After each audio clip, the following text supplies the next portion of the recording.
तो सर मैंने सुना है सर आप आर्टिकल भी लिखते हैं, नोवेल भी लिखते हैं, तो कुछ अगर आप बता सकें दर्शकों को कि आप अभी क्या आपने कंप्लीट किया है या कोई मतलब कि ऐसी रोचक कहानी जो आपने लिखी हो। वो भी हमारे मध्य प्रदेश से है। हाँ जी। और ओरछा से। हाँ जी। कहानी है राय प्रवीण और उसके प्रेमी इंद्रजीत सिंह की, जो ओरछा के शासक थे। और राय प्रवीण जिसमें मैंने उपन्यास भी लिख रहा हूँ। हाँ जी। राय प्रवीण ओरछा की राजनर्तकी थी और बहुत खूबसूरत थी और एक कवित्री भी थी राय प्रवीण।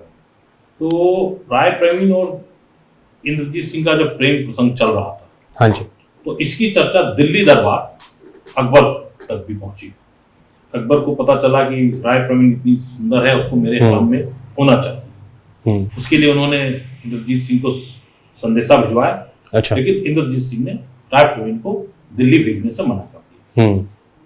अकबर नाराज हो गए, दिल्ली के शासक थे, और उन्होंने ओरछा पर चढ़ाई का हुक्म दिया। अच्छा। तो राय प्रवीण न केवल सुंदर थी बल्कि बुद्धिमान भी थी। उसने इंद्रजीत सिंह को समझाया कि एक स्त्री के लिए पूरी ओरछा की जनता को मरवाना, बलिदान देना उनका न्यायोचित नहीं होगा।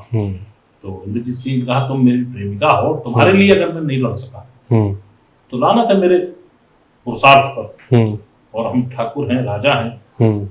लेकिन उसने कहा भले ही हो, लेकिन आप अकबर की सेना आपसे बहुत बड़ी है और आप एक छोटे से रियासत के राजा हैं, वो दिल्ली से, पूरी दिल्ली मतलब हिंदुस्तान का वो नहीं मानने पर उसने बहुत समझाया। और उसके बाद इंद्रजीत सिंह तैयार हो गए। उस जमाने में एक बड़े चर्चित कवि हुआ करते थे, कवि केशव, जो तुलसीदास के समकालीन भी हैं। अच्छा।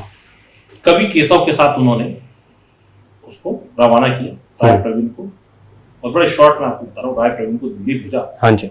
और जब उनके हरम में प्रवेश किया राय प्रवीण ने, तो जब अकबर आया तो उसने एक ही शब्द बोला था, मतलब एक लाइन में उसका बोला था, जो उन्होंने कविता के माध्यम से बोला था। मैं उसको हिंदी में बता रहा था। हाँ जी।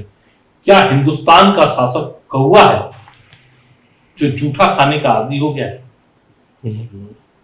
मेरा मालिक, मेरा प्रेमी तो मुझे पहले ही भोग चुका है। उसकी वाक चतुरी से अकबर इतने प्रभावित हुए कि उसे ससम्मान कवि केशव के साथ ही वापस ओरछा भेज दिया। अच्छा।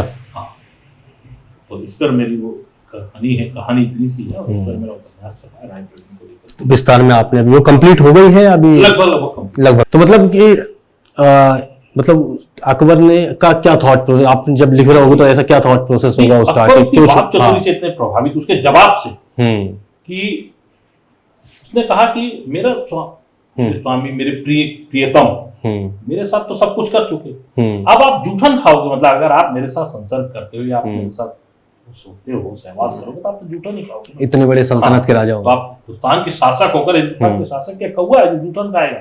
तो चूंकि अकबर भी देखा जाए तो विद्वान था, ऐसे ही नहीं उसके शासनकाल में उसके 9 रत्न थे, तो उसको लगा कि यार एक औरत सही कह रही है, और इसीलिए उसने उसको ससम्मान वापस भेजा।